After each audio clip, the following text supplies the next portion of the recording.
Mr. Toploaded Gaming, the fucking garden gnome who thinks he's intelligent. Hey everyone, Trevor at Toploaded Gaming, so let's get right into it. My last video was definitely polarizing, I get that. I also think a lot of people are misconstruing what I actually said in that video. But look, the first topic that popped all of this off was Destiny FOMO's OnlyFans ad. Now, right away I want to say I have no issue with people discussing that it's a topic that some people find interesting, and I think it's fair game, right?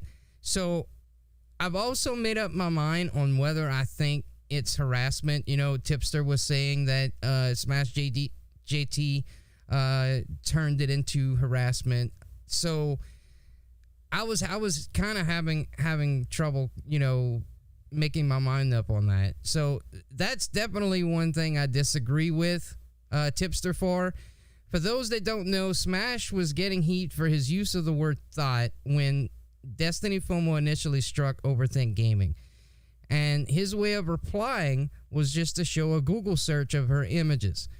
I wouldn't have used those pics, and I've already expressed why on stream, but I don't think showing Google results is tantamount to harassment. One thing I think people are failing to see in my last video is that in my stream, Trust Chill was called a liar. I discovered evidence to the contrary, and I wanted that corrected, and I still view that as a win. But let's address one thing really quickly. Smash JT is accusing Tipster of simping for Destiny FOMO. Now, I even had him on stream to clarify what he meant by that, and he's also clarified it in his little poolside chat that he had. Now, what you out there, the average commenter and average YouTuber that comes across this video may be thinking is that Smash means Tipster is white knighting for Destiny. Maybe he's biased towards Destiny. Now, Smash does mean this in part, and if that was the extent of his criticism, Tipster already said this was a fair criticism of him, and if people wanted to make it, go for it. Furthermore, I would agree with that statement. Tipster is biased towards Destiny FOMO, full stop, right? But the thing is, the reason I give Tipster leeway on this is because they're friends. It is really fucking hard to completely go ham in on one of your friends. Tipster definitely has a willingness to believe Destiny FOMO. But YouTubers, commentary channel, we're not detectives. We aren't lawyers or journalists. Even if some of us try to mirror what is supposed to be, you know, their ethical code or whatever, we have no boss to make us recuse ourselves when a friend gets in the crosshairs. So because of that, are our channels only supposed to live long enough until we have a friend in the crosshairs? Overthink Gaming, Jason, recently made a video reaction to my video. Holy shit. Now, if we weren't friends, if he wasn't the co-host of my podcast, imagine for a second this was 8 months ago and people that know, you know, the background of all of these people. Let's assume it was 8-Bit Eric that made my video. Jason would have gone apeshit. Jason would have gone apeshit saying how much Eric needs to hop off of that tipster dick. I mean, man, you only needed to put the tip in, but you buried that shit. You know? He would have said all kind of shit like that, right? So Jason went easy on me, right? It's hard to fucking do when you're friendly with someone. Now, Smash JT was recently on the Kumite, a sentence I never fucking thought I would fucking say, right? He was on with fucking Tonka Saw. I have a ring, and I have the money to put up. If you're interested in going against Trevor, but I saw that you kind of pussed out on the whole weight class thing. But luckily, I'm in your weight class. Weight class? No, I would. No, I'm in. No, shut up. I'm in your fucking weight class, kid. Kid. Hey, kid, I'm in your weight class. Our story begins with the internet personality Tonka Saw. Good old Donga. Bruh, look at this dude. Wait till you see the. No.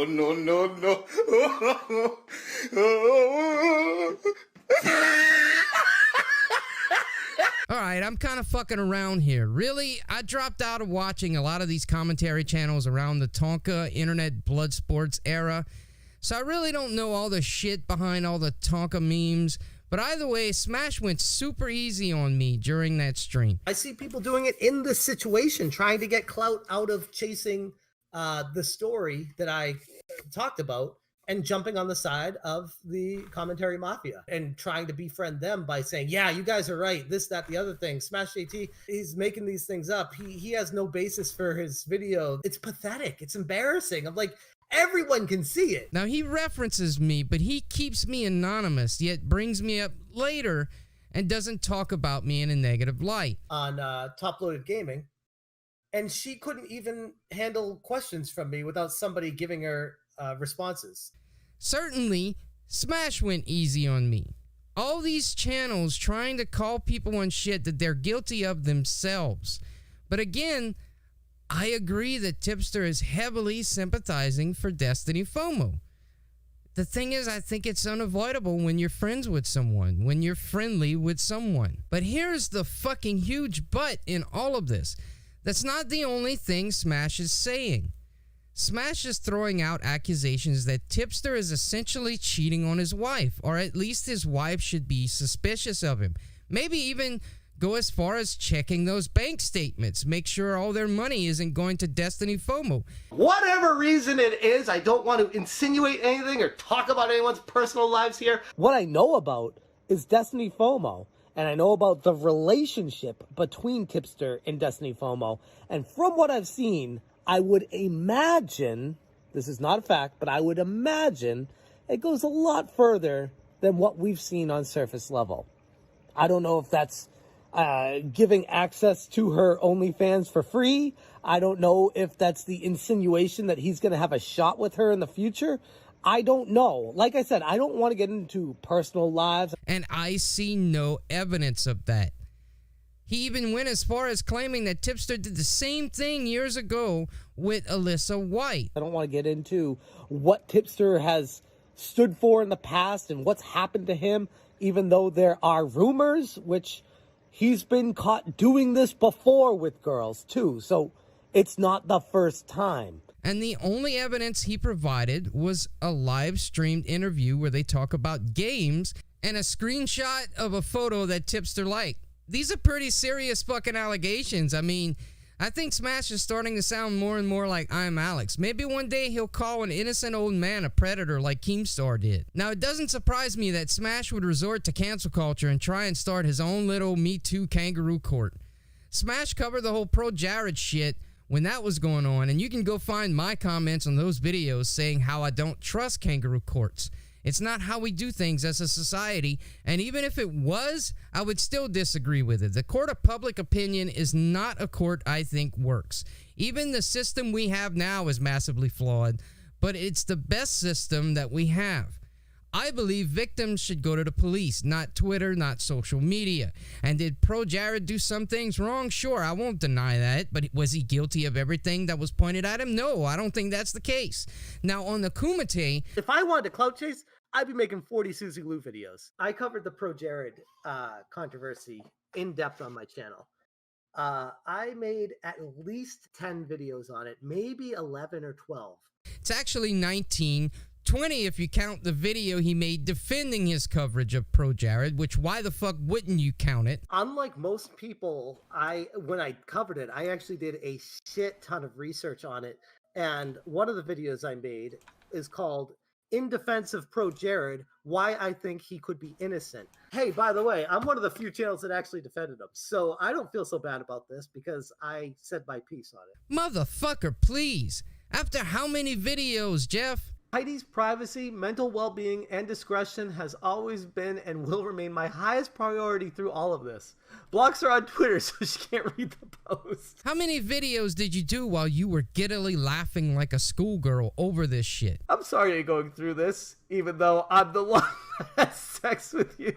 At any rate, the accusation that Tipster is continually simping for girls behind his wife's back is a serious allegation to be throwing out there. So in this, I'll say Smash. Why are you always lobbing out accusations without doing your due diligence? I mean, you use the excuse that YouTube is not a courtroom. Well, sure, it's not a courtroom, but maybe your videos would be a bit more entertaining if you would actually put the work into flesh out your evidence for your accusations. The guy who's just spitting the truth. I'm clout chasing, and I'm not one to shy away from the facts. I know for damn sure it couldn't hurt your approach.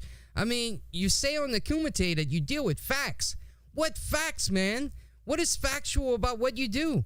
Was arguing with Eric factual? Now, if people are unaware, he got into a spat with 8-Bit Eric that I think he embarrassed himself over. And I would write some random tweet to David Webb to see what happened when Eric responded. And without fail, I would see Eric's eyes go like this. And I'm not one to shy away from the facts. And what's the use of facts anyways, especially when it's not a courtroom, man? It's not the FBI, remember? It definitely is a lot of conjecture that would definitely not hold up in court. But this isn't fucking court. Isn't that what you're saying? So what the fuck, what use do you have for facts? Now, one thing I think I've proven on this channel recently is that if you are trying to hide something on a stream, it's very fucking difficult. Ask Destiny FOMO about that. He like paused Battletoads and it was dunch, dunch, dunch. And he's over here doing this, but he wouldn't send it. He would wait and then he'd go back to playing in Turbo Tunnel or whatever. And then he'd go over and hit the enter button with his pinky while he's in the Turbo Tunnel to make it look like someone's having a full-on conversation. And that's impossible during the Turbo Tunnel to do what he was doing. And I'm not one to shy away from the facts. Now, here's the thing. You have to understand about my mind frame going into this whole fucking debacle. Ever since Smash got his job, he started this narrative that he was being fake, but not anymore. Now he's going to be real with everyone. He doesn't have to worry about the ring kissing of channels anymore. And I'm not going to bend the knee just to kiss the ring with you guys. Like, I don't give a shit. I really don't. You're And gonna that- have a long walk on YouTube. Right? That's always been my problem. I sent things in. I wanted to be noticed. I wanted that shot of adrenaline, those endorphins in my brain going off saying, oh, they talked about me. They showed off what I sent them. That's why I sent things in. And that's the only reason people would do that. They want the attention. Now, I'm watching this specific video, and the thing that crossed my mind was, well, which Smash is the fake one? And not now, back then when he made the video. Getting fake excited about stuff just because I knew it would draw people in. So I'm thinking, if you were willing to fake all these things for clicks, what stops you from faking things for clicks now? To hear that he was being fake was very jarring to me, because this is someone that I considered a like-minded person to me. So I've been guarded towards Smash lately. And to be honest, I've been seeing him just contradicting himself again and again and again. What even is making a YouTube video turning into? Where it's just like he said, she said, gossip, tabloids, checkout at the grocery store. Like, That's pretty much what it. is this what YouTube is turning into? I see RGT posted yet another Switch eShop sale. I saw Beat 'em Up posted yet another. Oh my god, what's the next Nintendo Direct's gonna happen? I saw a whole bunch of other generic content being posted once again. And I'm like, you know, this Screenwave Mafia, they're kind of running out of ideas. You get these cliques of large creators that just make the same shit, and they all every day make the same thing and then publish it all around the same time, and they just do a circle jerk around it. When me and Smash first got to talking, it was around the Diablo mobile story. Is this an out-of-season April Fool's joke? Shut the up. Everybody remember that? And of course, I agree that Pat and Ian came off as pretentious. So at the time, that's all I can see. And I took Smash's side. I let the bias from that story, my visceral reaction, cloud my judgment. But re-examining what happened, I find Smash was being two-faced. The thing is, you can criticize someone for their takes. Shit, you can criticize someone however you want. But Smash said there was nothing redeeming about Pat. He basically called Pat useless, which he had every right to do if he wanted to. That's fine. There's no... whatever. It's whatever. But skip 4 or 5 months ahead, and Pat makes a comment about how Twitter is heavily pushing the Kardashians. Twitter, one trending keyword concerning a vapid Kardashian celebrity breakup is more than enough on my homepage. I don't need 6. Maybe you could swap out a few for something I may actually be interested in. Tacos, retro games, otters, thanks. And Smash decides he's going to @Pat as if Smash was just a buddy offering his 2 cents. To which I replied, looks like they ripped a page out of YouTube's trending tab. Well, inevitably, Pat claps back, which, even if it was 4 or 5 months later, rightly so. What did Smash think that Pat was going to say? Oh, hey, Smash, I know you said I'm basically useless, but here's a retweet and a follow, and how about coming onto my channel for a collab video? And you know that beer you mentioned? Well, let's meet up, and beers are on Ian. Get the fuck out of here, dude. He called your ass out because you're two-faced. Then you cried about it and, of course, made a video. Which brings me to my next point. Smash pokes and prods, and when the inevitable clapback ensues, he cries about it, often DMing the person to say how he thinks it's unfair. He'll get in front of the camera and make his shocked face, and he'll say things like, I thought we were on a good professional level of a relationship. I thought we were at a good level. I'd like to think we've actually had a mutual respect for each other. I was worried that I was on a good level with someone who would do something like this. Now, I know what you're thinking. That was way back in the past when he claims to have been playing the YouTube game. So that's not totally fair to use as an example. Okay, fair enough. Smash makes videos about Destiny FOMO and tweets at her. Then she makes the infamous tweet at him, and he cries. I was under the impression that I was on a good level with Destiny. You DM me, and then you go to blasting me publicly before I even have a chance to respond to you. I get blasted publicly. I was on a good level with Destiny. I'd like to think we've actually had a mutual respect for each other. On a good level. It's a playbook, and ultimately, it's meant to clout chase. Now, here's the thing, because I think that term is thrown out way too much. I want my channel to grow, right? And anyone that uses tag systems or even titles their videos is doing things for views, right? But the difference I see that I'm questioning with Smash JT, I'm not willing to fake my opinions for views. I'm not going to fake outrage or play the victim for views. Bottom line, Smash is so contradictory. He flip-flops so much. You cannot take a word he says seriously. Now, in the past, I called out Smash because he started going after YouTubers for what they cover. During the John Hancock strike, Smash was tweeting at everyone nonstop all day. One really important thing to point out is that Smash was tethered to that story. He was one of the channels that was struck by John Hancock. So do you see any conflict of interest that may blind him from making the best decisions during this time? He went after Jeremy to cover this story. He went after Rich to cover the story. And he even went as far as trying to assign blame to the Metal Jesus crew. Well, Metal Jesus specifically. In full disclosure, he and Radical Reggie are friends. They're pretty tight. Now, do you think he went after Kinsey or John Riggs or Reggie? No, he went straight for Metal Jesus. Went straight for Metal Jesus. Why? Because he knew that if Metal Jesus addressed it, well then Metal Jesus would have to mention Smash JT a bunch of times in the video, right? So, is it a conflict of interest blinding him from seeing how ridiculous that was? At the very least, he contradicted himself from just a few days prior discussing it on my podcast. Like Metal Jesus, Reggie, and John, and Kinsey, and all those other people, they have their own mind. They have their own thoughts.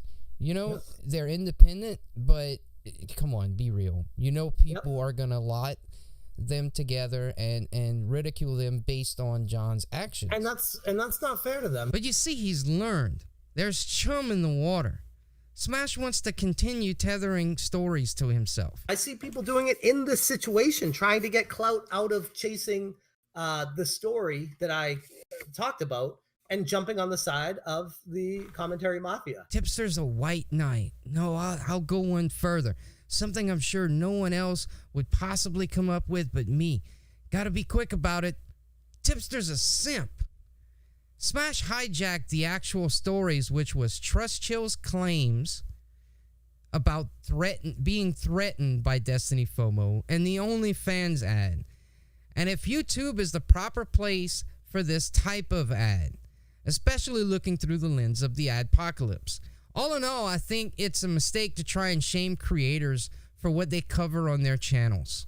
Smash doesn't have the patience to let stories develop organically, so he has to shame people to grow his channel. Screenwave Mafia. Oh, the Mafias hold my channel back and conspire against me. The MCN Mafia or the Commentary Mafia, which I'm gonna dub the Mafia Legion. Let's see if it sticks. This kind of falls into Smash crying when he gets the clap back. But he seems to dislike those guys, right?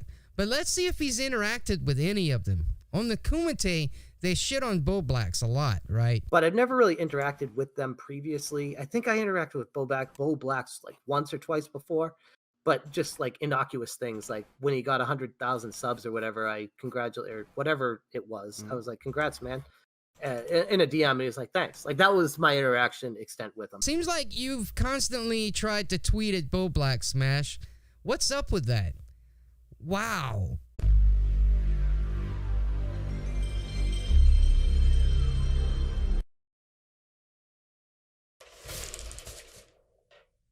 What? Wow, this goes back a full year. But you say these guys are unreasonable. And you think I should be careful with them? Why? Because Bo Black's never tweeted your notice me senpai bullshit? Because he disagrees with you on certain aspects of your arguments? He even pointed out that you made some good points. But this isn't even the first time he blames his shortcomings on a Mafia. Smash claims he was blacklisted by the MCN Mafia over his Dreamcast guy video. Now, I'll be the first to say this was before I met Smash, so I never saw this Dreamcast guy video. But just knowing that Pat and Rich at Review Tech USA are part of the same MCN, that completely refutes the fucking notion that YouTubers in this network cannot butt heads or criticize each other. Maybe it was a bit more complicated than that. Now, he made this newer video discussing it. But wait a minute, guys. This is a newer video he's making. Remember, Smash JT, he was fake back then when he made his original Dreamcast guy video. So was anything about that nefarious? Would Smash own up to it if this was the case? Is it fair to say that maybe he was being two-faced with those guys? He definitely tried to do that with Pat, so was Smash acting all cool with these guys, tweeting at them? Not for criticisms, just interacting with their everyday careers. RGT85, Wood, Eric, Dreamcast guy. Then all of a sudden, he'd shit on them. The few accounts I've heard was Smash was a two-faced snake in the grass, and that's why nobody wanted to fuck with him anymore. Now, recently, he tried to say that the Mafia Legion went after him. Look, man, you poke and prod, and you're asking for a clapback. Then you cry, rinse and repeat, because it's all part of his fake-ass clout-chasing playbook. He also tried to say that I was siding with these guys for clout and to gain acceptance from them. But the thing is, he fails to take into account that when I contacted Tipster's Discord moderator to do a comparison of the DMs, and I realized Tipster made a mistake, if I were trying to appease Tipster, if I were willing to lie for Tipster, I would have glossed over it. But instead, I helped this kid. I held Tipster accountable for his mistake. So when you think I'm siding with the commentary channels because of clout or whatever, maybe watch my previous video on you and realize I'm consistent here with this video, and it has nothing to do with commentary channels nor clout. I won't fake my opinions to appease anyone like you do with known trolls. Maybe I just actually disagree with you, question your motives, and think you are blowing things way out of proportion. But nah, I'm way off. You blow things out of proportion? Get the fuck out of here. Now, I was at work for a week, hence my slow reaction to all of this. I finally got off for a week Wednesday morning, and you know, if I were off, if I had been off, I would have already asked Smash on a stream so we could discuss this and possibly end it. And this is another thing to factor in when you're making up your opinion of this guy, is he enjoys this. He enjoys all of this. People shitting on him and vice versa. He admitted it freely on my podcast. So I engage in the drama as like it's my wife watches the fucking Bachelor.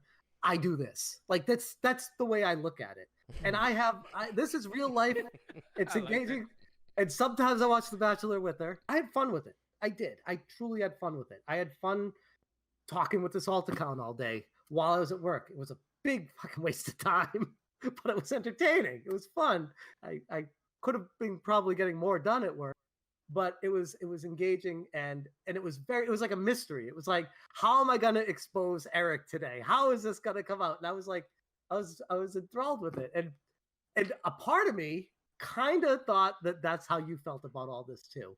And clearly when I saw your live stream, that's definitely not what it was. I have fun with it. I enjoy it. How is there an incentive to, work things out or even be reasonable at all when he's openly admitted that he enjoys the entire fucking thing? But if he's willing to sit down and discuss things, possibly tomorrow or Saturday, maybe Sunday at the latest, you won't see me shying away from it, and I don't fucking need anybody in my corner. But anyways, that's going to do it for me. This is Trevor at Toploaded Gaming. I'll see you next time.